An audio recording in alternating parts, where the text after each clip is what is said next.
నువ్వు ఎంత బతిమాలినా రారురా, రాకపోతే చస్తావే.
ఇక్కడ బాగా గమనిస్తే ఏమవుతుందంటే రాయి తగిన తర్వాత నాకు బెండ్ వచ్చింది. ఈ బెండ్ అనేది తాళ్ళు కట్టి సరి చేశారు. ఇది ఇంకా బాగా లోపలికి ఉంది.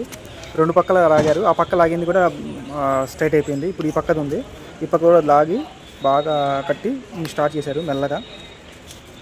మామూలుగా అంటే తింగిరి చేయించాలంటప్పుడు మనకు ఎక్కువ అవుతాయి. మనకేంటంటే అన్న ఏంటంటే నేను చేసి ఇస్తాను, తాడు పెట్టి లాగిచ్చేస్తాను అని చెప్పాడు. అలాగే దాన్ని బట్టి మనకి తాడు కట్టి బాగా లాగేది చూడండి. స్టార్ట్ చేసి తాడు పెట్టి లాగిచ్చేసారనమాట. ఓకే, ఆ తర్వాత ఇప్పుడు బెండ్ అయితే పోయింది కానీ కాస్త కిందకు ఉంది. దాన్ని కూడా సరి చేశారు. ఇలా జాకి పెట్టి కింద ఉన్న దాన్ని పైకి సెట్ చేశారు. మామూలుగా అయితే అది బెజ్జంలో కూర్చోవాలి, అది దాన్ని కూర్చోలేదు. దాన్ని బెజ్జంలో కూర్చొని సెట్ చేశారనమాట. మీరు బాగా గమనించి చూసారా? ఇది సంగతి చూసారా?